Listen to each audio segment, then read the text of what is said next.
Ooh, what do we have here? The latest bang for the buck offering from POCO. Faster, better display, better charging, better everything. The successor to the POCO M3 Pro is right here. To give you a glimpse, here are the specs of the phone. It's got a 6.43-inch, Full HD Plus AMOLED display, 90Hz refresh rate. This is the very first AMOLED display for a POCO M series phone. It's got up to 8 gigs of RAM, 256 gigs of internal storage, got a 5000 mAh battery, 33 watts fast charging, a 64MP triple camera setup, and it's got a Helio G96 processor. I know, it's not 5G, but it's okay because the specs on this thing kinda gives more specs for the price. And of course, the Helio G96 has been there for quite some time now, and it's just a tad more reliable than a Dimensity processor when it comes to gaming. But we'll have to find out. Well, that is until we unbox it, of course. So without further ado, let the unboxing begin. No.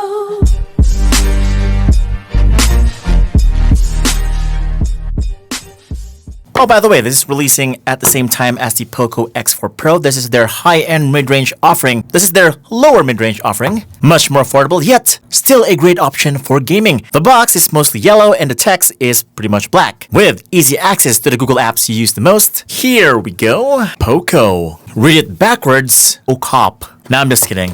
Crazy me. Here's the SIM ejector pin, the quick start guide, safety information guide, the warranty card, and the jelly case. Look at that window. Man, that is one big camera. And it is... what in the world is that design? Let us check out what else in the box. USB Type-C cable. But this is the impressive part. 33 watt fast charger. The POCO M3 last year was only 18 watts, so that's double. Here's the phone. Let me just... oh, there you go. So I got here the glossy back color. This is the power black color. You also get the cool blue color and the POCO yellow color. Now the design is pretty much the same as the POCO X4 Pro, except it's not a box type design. The back is actually a little bit curvy. This one is mostly flat. Also, the main difference is that this one has that camera bump on top of the camera module. This one has a flat camera, as you can see. I'll just pull you out for a sec. Now, if you look back at the POCO M3 Pro last year, it had a camera that was a lot more simple than this one. There was a separation at this part, but this year it looks like the same camera but stretched out a bit from here all the way over here, which is pretty logical because if you want to like type on a table, it's not gonna wobble on a table because the back is balanced. The only problem I see here is that when you're gonna play like this, your hand is gonna touch this part all the time. But of course, with the use of a gel case, that problem is gonna go away just like that because right here, it now looks flat. But you're still gonna be able to touch this, and I highly suggest you get a tempered glass if you want to protect the camera. That is the biggest cutout in jelly case history, I guess. Now, speaking of the camera, it has a 64MP main sensor, 8 megapixel ultra wide angle lens, and a 2MP macro lens. This right here is not a camera, it's only AI. And this is an LED flash, 64MP, POCO, and that's pretty much it. Now, the body is made mostly out of plastic. It does have that plasticky feel to it, but since it's plastic, it's super light. As per POCO, it's about 179.5 grams. The back is glossy, and it's a fingerprint magnet, as you can see, but then it's not quite sticky. Yeah, not compared to other glossy surfaces, this is still quite slippery in my opinion. And yes, you do have that gradient back effect at the back. It kind of glows to a grayish color when light touches it, as you can see. Now, how do I know if it's not 5G? Let me just pull in the POCO X4 Pro. And as you can see right here, it does have 5G and this one does not have that. Here it is for comparison. But yeah, the processor itself does not support 5G. I'm just showing you that the back does not have the 5G wording on it. Now, the phone is pretty thin too. You will only notice this if you look at the headphone jack part. It's pretty squeezed in. Now, speaking of the headphone jack, we're going to check out the ports and buttons on this phone. Headphone jack, the speaker, IR blaster, and the microphone. And that's the top. At the bottom, we get another speaker. That's a dual speaker setup, USB Type-C port, and another microphone. And at the right side, we get the power button, volume rocker, and lastly, at the left, we get the SIM tray, which is a dual nano SIM card slot plus a micro SD card slot for expandability up to 1 terabyte. Nice. So the new thing this year is that AMOLED display,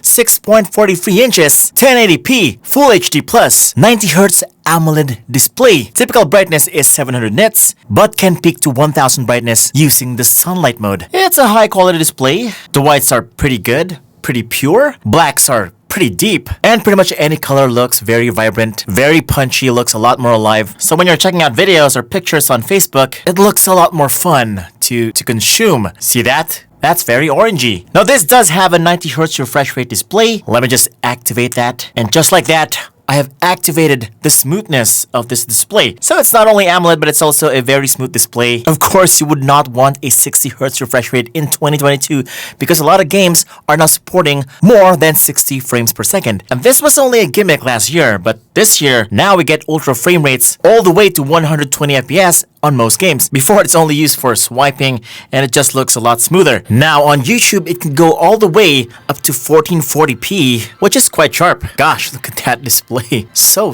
good looking. Videos just look so good on this phone. Also, the bezels are quite thin. Just that the punch hole is not as small as its bigger brother, the POCO X4 Pro. Now, here's something interesting. The Antutu Benchmark score is only 303,000 points. If you compare this to last year's POCO M4 Pro, that got about 330,000 points in Antutu Benchmark. So the predecessor is much faster than the successor, and it's also 4G. So wait, let me just check out the gaming on this thing. I mean, Antutu benchmarks are just, benchmarks. What matters are the games that you play on the devices. Okay, so here are the settings that I got with this phone. High graphics and high frame rate. So wow, I think this needs some optimization. A little bit of optimization, because I think it can actually go way up to ultra graphics and ultra frame rates with the Antutu benchmark that I got. But graphics wise, it does look very sharp.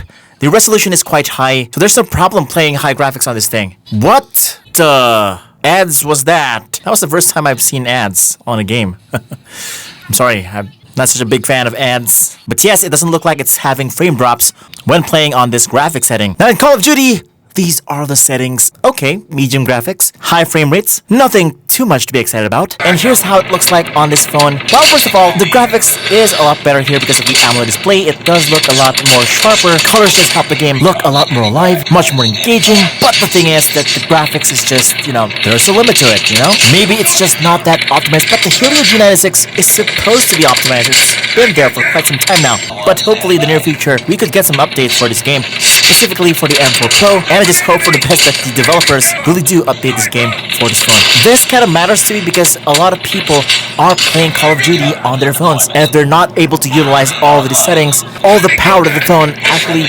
markets, then it's not going to be a good deal. But wait, here's the one thing that this phone actually really shines at, which is the camera. Yes, that big old camera at the back is not just for decoration, it's actually a really good camera. And here are the photos that I got with the phone. For a 64MP camera, it's pretty decent. You get some decent sharpness, details are well retained, especially when it's well lit. And apart from the main camera, you also get the ultra wide angle lens for that landscape capabilities and much easier accessible group photos. And lastly, you also get the macro shot, which can do this. If you're a big fan of super close-up objects, it's just not super sharp, though it's only 2MP. Here's the sample video. It can only record up to 1080p, 30 frames per second. Is this already the norm for 2022? For most mid-range phones for Xiaomi? Yeah, the POCO X4 Pro actually can just record up to 1080p, 30 frames per second, but this one has a much more powerful processor, but still, they have the same video capabilities, unfortunately. Here are the Pro settings that are available. Control of the white balance, shutter speed, ISO, and things like that. Nothing too much exciting. It even has night mode, so yeah.